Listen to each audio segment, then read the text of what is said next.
28.01.2026 4e année, jour 339 depuis le début de l'invasion totale. Bienvenue au rapport quotidien sur la situation. Dans le rapport d'aujourd'hui, nous voyons un autre plan des Ukrainiens sur la façon dont ils veulent organiser l'année prochaine et se rapprocher toujours plus de la paix. Examinons maintenant le côté ukrainien, où l'on observe aussi des attaques, notamment contre des trains de passagers.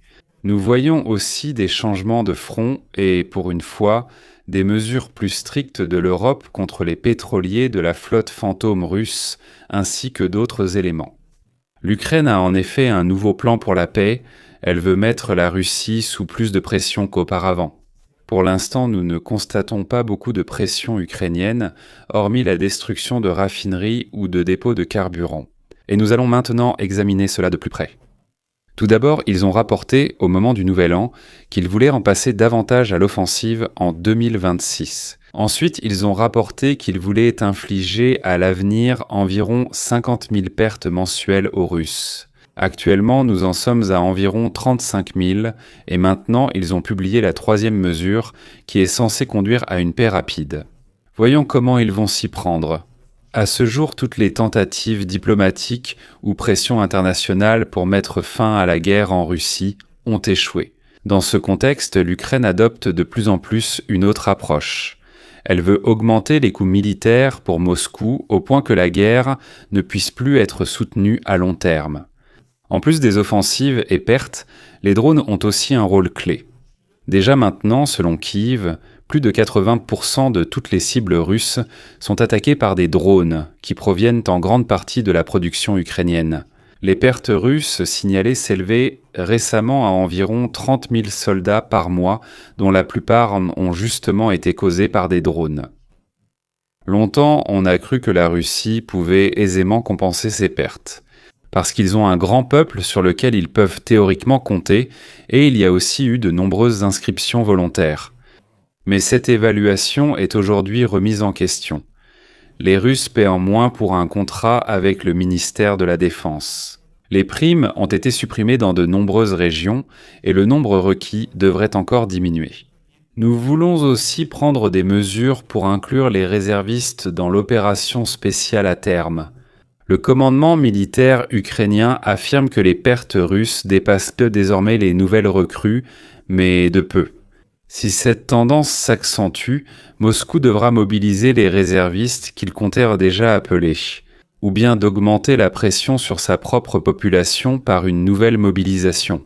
Cela entraînerait évidemment à nouveau beaucoup de mécontentement. Une mobilisation en Russie est très impopulaire et aggraverait la pénurie de main-d'œuvre qualifiée dans une économie déjà fragilisée. Cela impliquerait moins de revenus pour cette guerre. Cependant, même des pertes importantes ne garantissent pas un changement de mentalité au Kremlin. J'en doute. En effet, les pertes augmenteraient et l'Ukraine serait en mesure de reconquérir également des territoires.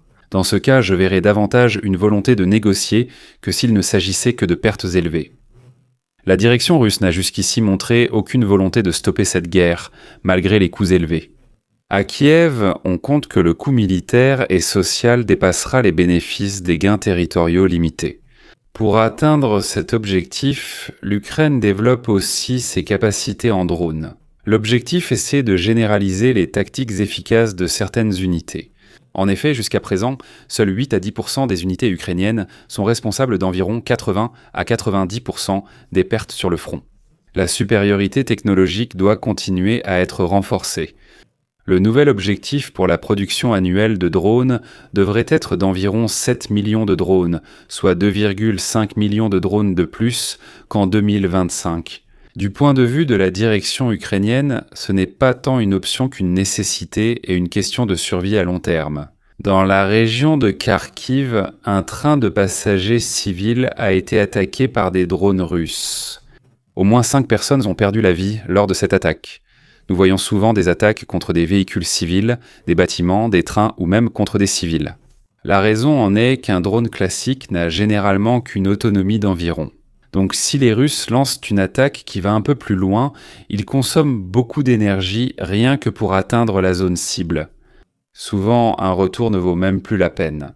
S'ils ne trouvent pas de cible militaire, par exemple à cause d'un mauvais renseignement, ou si la cible est hors de portée, ils cherchent malgré tout à utiliser le drone autrement. Pour le vol retour, ils manquent d'énergie et attaquent donc la prochaine cible rencontrée. Pour qu'une attaque de drone ait un effet, cela semble être le cas pour la plupart des attaques. En regardant les vidéos russes, on remarque souvent l'autonomie de la batterie dans les enregistrements publiés. Donc en quelque sorte dans le HUD de l'affichage du drone, et on voit souvent que le drone est généralement à la fin de l'autonomie de la batterie, avant qu'elle ne s'écrase sur une cible civile. Bien sûr, ce n'est pas le cas dans toutes les situations. Nous avons vu exactement le contraire à Kherson. Mais c'est le cas dans la plupart des vidéos. Les soldats russes dansent devant leurs camarades, la vidéo en elle-même n'est pas vraiment spectaculaire. Des Africains rejoignent l'armée russe, ce n'est plus rare. Regardez bien la dernière image. Ratnik Mriss russe. Au début, l'armée russe a distribué ceux de 2015 car elle était mal préparée pour la guerre. Elles étaient en périmée depuis 7 ans, mais on peut souvent encore les manger, même si le goût n'est plus bon. Ils en avaient assez sur le papier, mais beaucoup ont été vendus clandestinement. Pourquoi, selon vous, le site du MRIS indique-t-il non destiné à la vente ? Pourtant, j'ai réussi à en obtenir un par des moyens détournés. En fait, j'ai utilisé un ration actuel pour ma vidéo test IRM où j'ai comparé une ration ukrainienne à une russe. Le capitalisme trouve toujours une issue. Cet enregistrement est bien actuel. Et que les Russes en possèdent à nouveau, je ne pense pas qu'elle date de 2015 à 2020. Ils ont sans doute résolu ce problème et peuvent redistribuer des rations. L'abri où ils sont ne m'a pas semblé proche du front. Mais jusque-là, l'approvisionnement et la logistique fonctionnent toujours, avec des fournitures qui ne sont peut-être pas périmées depuis des années. Pour nous, cela montre que, même si je critique souvent la logistique russe, elle fonctionne encore dans une certaine mesure. Mais à partir du moment où cela atteint cet abri, jusqu'aux tranchées en première ligne, la qualité diminue rapidement. Jetons un nouveau coup d'œil à Pokrovsk. Il y a eu très peu de rapports récents et la situation n'a pratiquement pas changé selon la carte. Pour Menerat, la propriété de la localité reste inconnue. Elle apparaît toujours en orange foncé au lieu du jaune habituel de la zone grise sur ma carte, accessible à tous. Cela montre qu'elle est surtout dominée par les Russes, ce qui est vrai. Cependant, il n'y a toujours pas de géolocalisation des Russes ici, à la périphérie de la ville, qui prouve vraiment qu'ils s'y trouvent.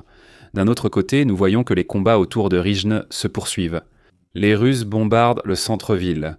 Nous avons récemment vérifié 2 géolocalisations de soldats russes lors d'une capture et ailleurs.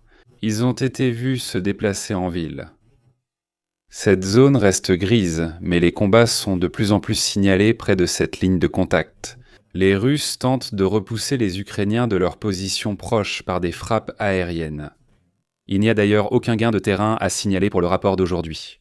14 États européens ont averti la Russie que les pétroliers de la flotte fantôme ne pourront plus circuler librement en mer Baltique. Réduire le contournement des sanctions et les transports pétroliers opaques est pertinent.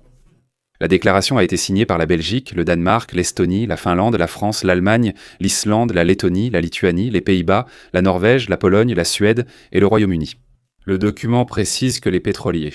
Ceci est crucial aujourd'hui.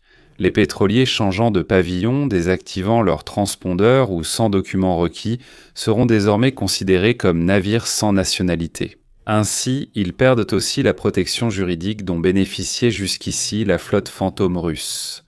Cela marque enfin une approche bien plus ferme de l'Europe envers les contournements maritimes russes, une mesure attendue depuis longtemps. Et on peut vraiment se demander en 2026 pourquoi cela n'a-t-il pas été fait il y a déjà 4 ans.